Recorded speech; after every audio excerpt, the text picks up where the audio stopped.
Welcome and thank you for having me here. I'm very excited to be here today. And what I'm going to talk about basically is something called the Mammalian Dive Reflex that allows us to hold our breath underwater for long periods of time. And so to begin, what I'd like for you guys to do with me is to hold your breath, assuming you don't have any health issues, hold your breath and see how long you can do that.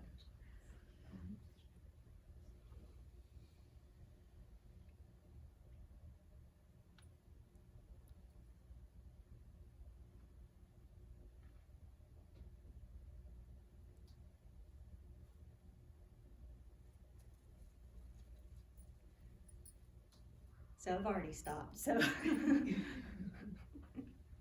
I'm pathetic at that. So for most people, if you're still holding your breath, go for it. But for most people, it'll be about 30 to 40 seconds at most that you can hold your breath. And then for some people, they can hold their breath even longer, up to a minute, sometimes 2 minutes. Amazing. And then there are some people, crazy enough, who can hold their breath for 9 to 11 minutes. Crazy. Yeah. So how did they do that?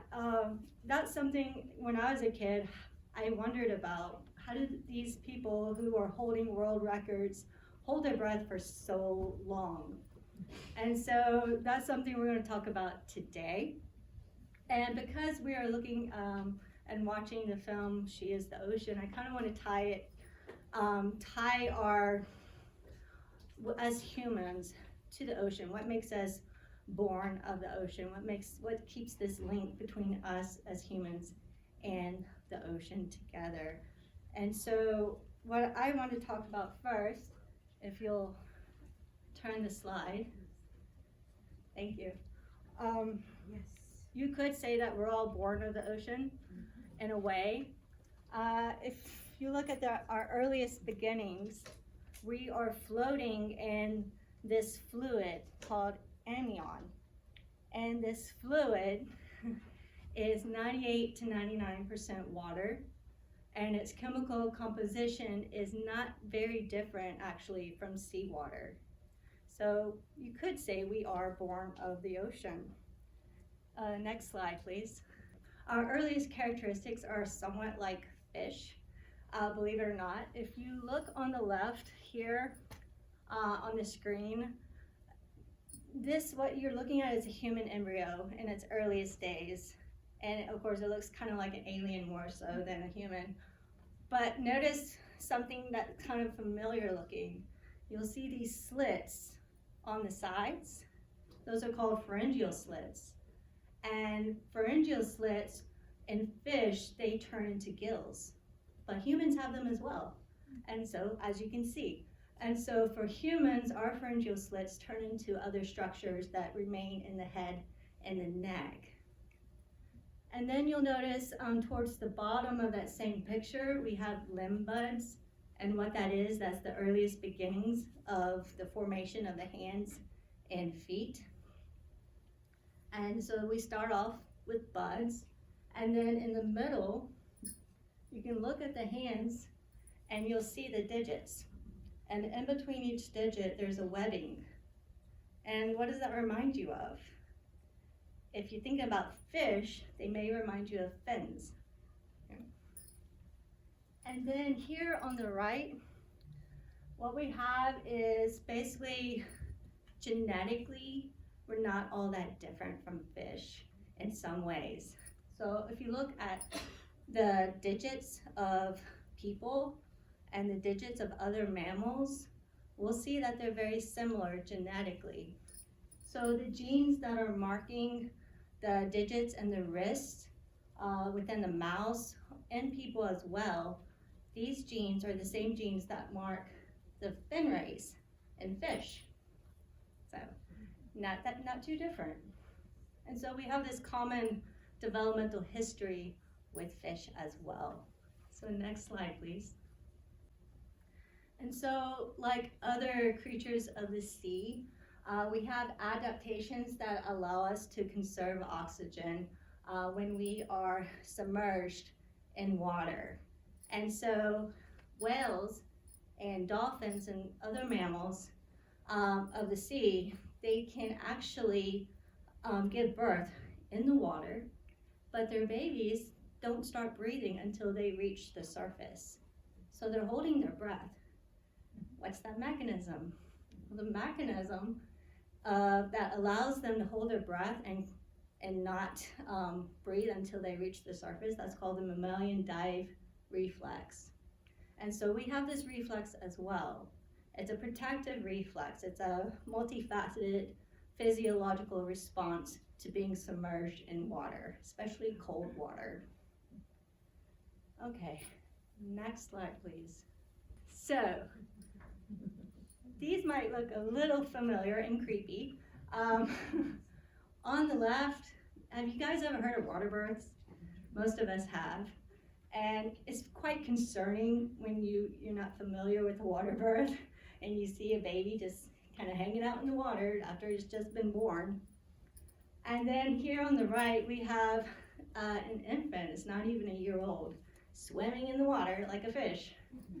So if you're like me and you're seeing that for the first time, you might be concerned that the baby's going to drown, but you don't really have to be, because most newborns and most infants, they have that mammalian dive reflex that protects them.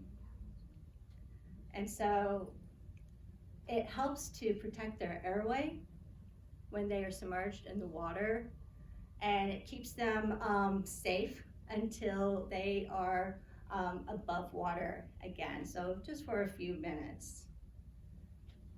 Okay, so if you'll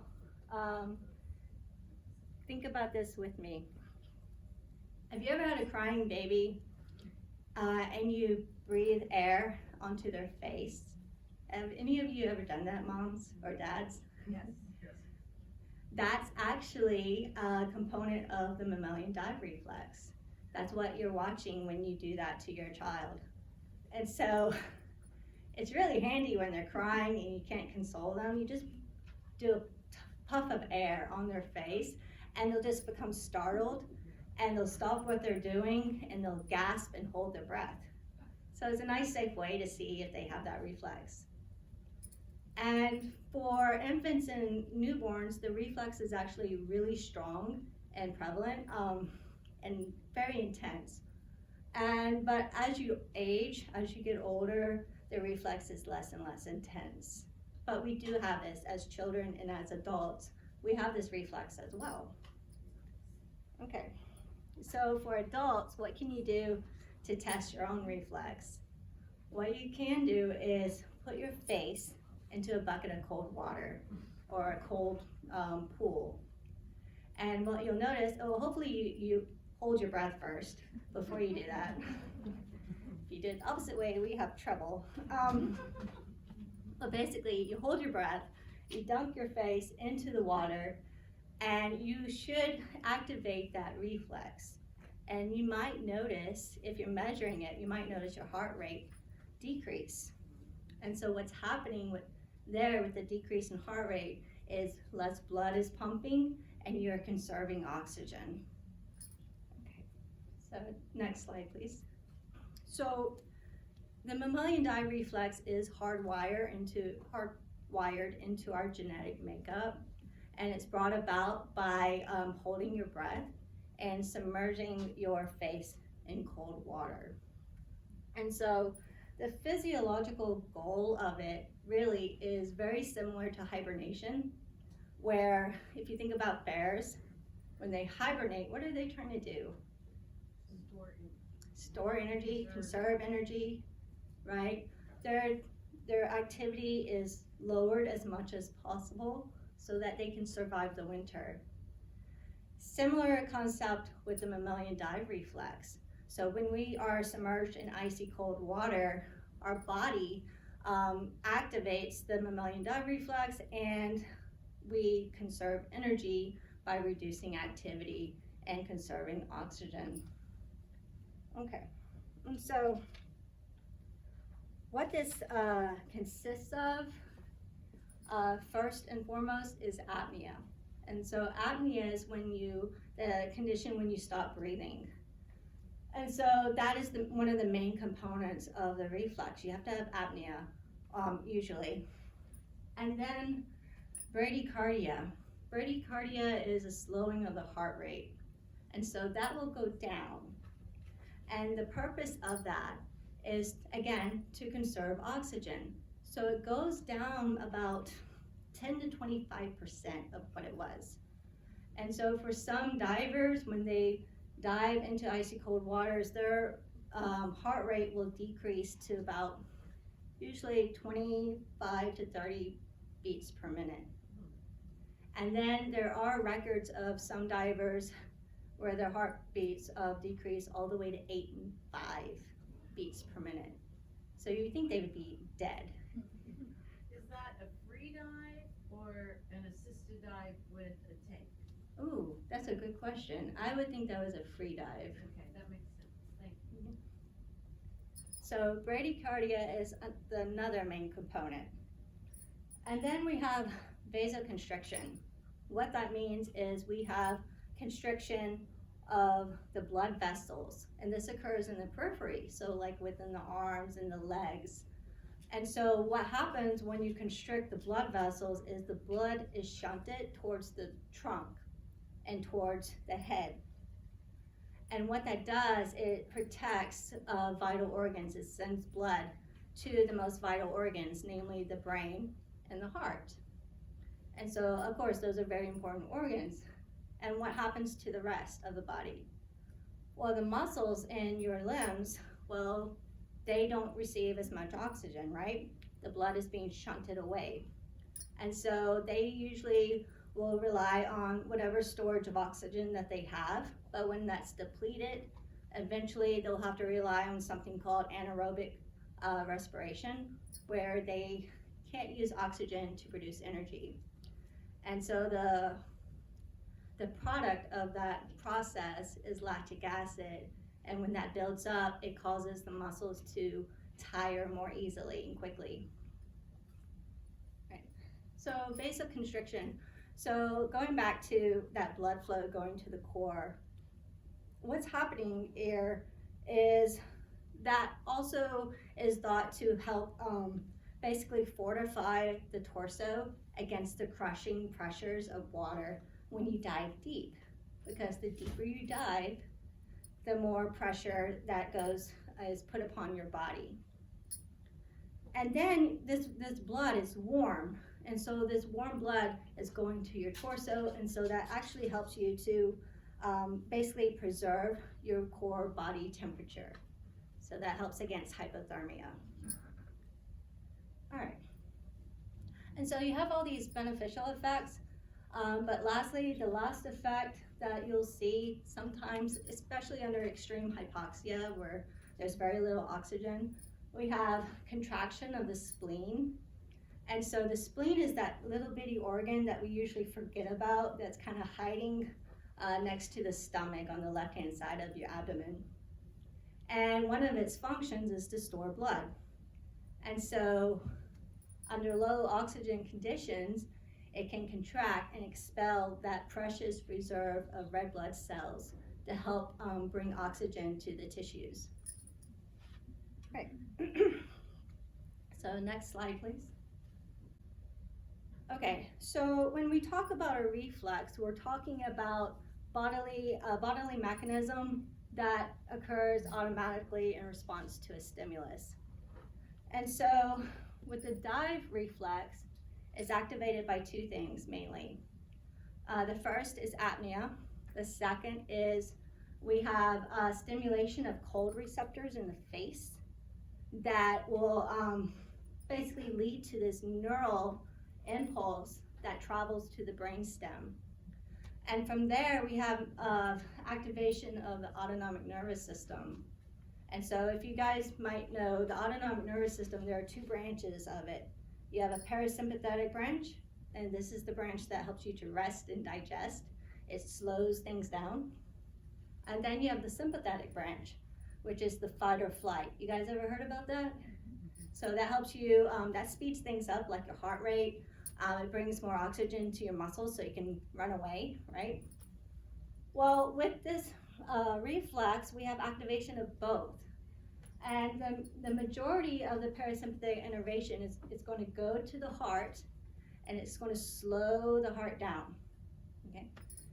And it's also thought to reduce motility in the GI tract as well.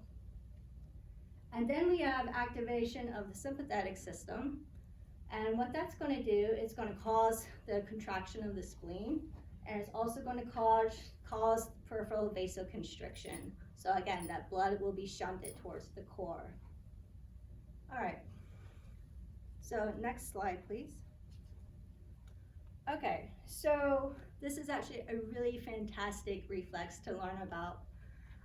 It has several clinical implications, some good, some not so good.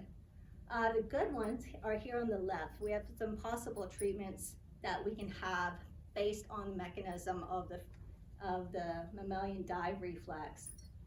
So tachycardia is where your heartbeat is too fast. It's the opposite of bradycardia. And so because this reflex causes bradycardia, a slowing of the heart rate, then we can actually treat tachycardia, and we can normalize that sinus rhythm, so because they work against each other. Blood loss and hypotension. So you might remember that a lot of the blood is shunted towards the core, and what's going to happen is blood pressure actually increases. Despite having bradycardia, blood pressure will actually increase. So if you have a loss of blood, your blood pressure goes down, or you have hypotension. And so that reflex can be used to counteract that. Migraine headaches. Some migraine headaches are preceded by hypotension, so there's another way of treating it. Stroke. Stroke is when you could have like a blood loss or hemorrhagic stroke where you have a loss of blood in the cerebrum. And so the mammalian dive reflex is shunting blood towards the cerebrum, towards the brain, so you can bring blood back to the brain and hopefully mitigate the effects of the stroke. And then anxiety. This was really interesting to me actually, because I'm an anxious person. And so anxiety, if you think about it, a lot of people will treat anxiety by using breathing mechanisms. And what do these breathing mechanisms do? They slow the heart rate, right? So perhaps we can try this. I need to try this myself. Is dip your face into some cool water and kind of slow your heart rate a bit, and hopefully alleviate some of that anxiety. So those are all the good effects that we could have, but there are also some side effects that we don't want. I have two of them listed here. The first one is sudden infant death syndrome, or SIDS.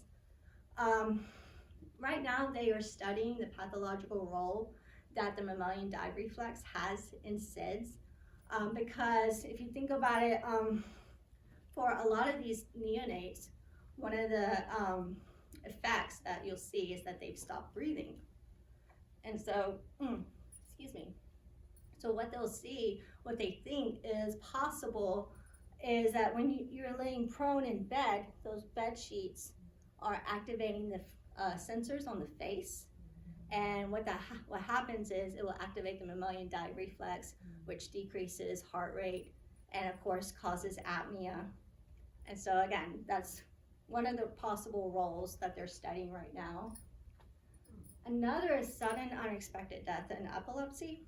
So this actually isn't very commonly known, but there are a subset of people with epilepsy who die for unknown reasons, and there's no pathological cause that they can find. And so this is another case of sudden death where we have the mammalian dive reflex could possibly have a role in it, because a lot of these patients, when they do look at the autopsy, they have been finding a lot of pulmonary edema in these patients, and a lot of patients with seizures, they'll have bradycardia or asystole, which is stopping of the heartbeat. And so they think there is some link there, because pulmonary edema can occur very rarely, but it can occur due to the mammalian dive reflex, because you have all this shunting of the blood towards the core. And so you get all this fluid coming into the core towards the lungs. And so it stresses out the capillaries within the lungs. And so we wind up with fluid leaking out of these capillaries, or blood leaking out of these capillaries. And so we get edema or hemorrhage. All right, so those are, yes? Is the apnea a cause or an effect? Because you mentioned earlier that you put your face in the water. Obviously you stopped breathing when you did this, and that triggers everything else? Right, it should be. Or is just that enough to stop your breathing? It should be a voluntary apnea to trigger it, but it is possible to trigger it even without voluntary apnea. And what we have right here in this picture is actually them treating hypotension, a simulated type of hypotension. So they were doing this in the lab. And so what they did was they put the people in some kind of vacuum that pulled the blood towards their lower limbs, and it caused this low blood pressure within the trunk, within the upper part of the body. And so what they did to test to see how effective the mammalian dive reflex is in treating this low blood pressure, they just put baggies of ice on the patients, and they did find that it did help. It did raise the blood pressure. All right, so next slide, please. So I would, because we are here to see She is the Ocean, I kind of want to end this by talking about some of the women that are known for doing incredible feats. I do mention one guy, but it's mostly the women who are doing these incredible feats due to the mammalian dive reflex. And so it helps us perform these feats. So here on the left, we have the world records for static apnea. Basically what that is somebody submerges themselves in water and they don't move. So it's not a movement type of world record there. It's static, non-moving. And so in 2009, for the male world record, we have Stefan Massoud, who was able to hold his breath for 11 minutes and 35 seconds. But we do have the female world record in 2013, Natalia Machanova. She was actually able to hold her breath for 9 minutes and 2 seconds. So it's pretty incredible. I could not even make 1 minute. And then we have some really awesome women in Japan that have been diving for at least 2,000 years, has been recorded. These are the female ama divers.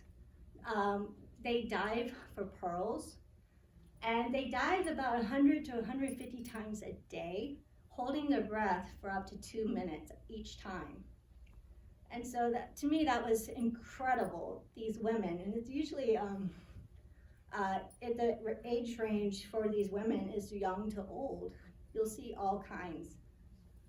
And then for the free diving world record, I wanted to mention back in 2002, Tanya Streeter. She was able to dive on one single breath to an incredible depth of 160 meters or 525 feet. And at that time, she won the world record, not just for women, but she surpassed the male world record, which is incredible. Her total dive time was 3 minutes and 26 seconds. And just to talk a little bit about what other pressures are happening to the body, she was subjected to water pressure that was 16 times that of sea level. So if you can imagine this, at sea level, there's about 14.6 pounds per square inch, okay? So that means there's 14.6 over every little square inch of your body. Tanya, going down to 160 meters, okay, having 16 times that, so that's over 230 pounds per square inch all over her body. So it's like having a grown man sitting on every square inch of her, if you can imagine that. And so it's pretty incredible. Another thing that happens to your body when you're diving deep is the deeper you go, the less lung volume you have. So there's less available for you. And so her lung volume also decreased to 1/16 its original volume. So these women, they're pretty incredible, and I thought you guys would like to learn a little bit about that history before you dive into the film. So next slide, please. So I wanted to leave you guys with this quote from John F. Kennedy. I thought it was really neat in tying together us being born of the ocean. We are tied to the ocean, and when we go back to the sea, whether it is to sail or to watch, we're going back from whence we came. So I thought that was pretty apt. So thank you guys so much. I appreciate your attention.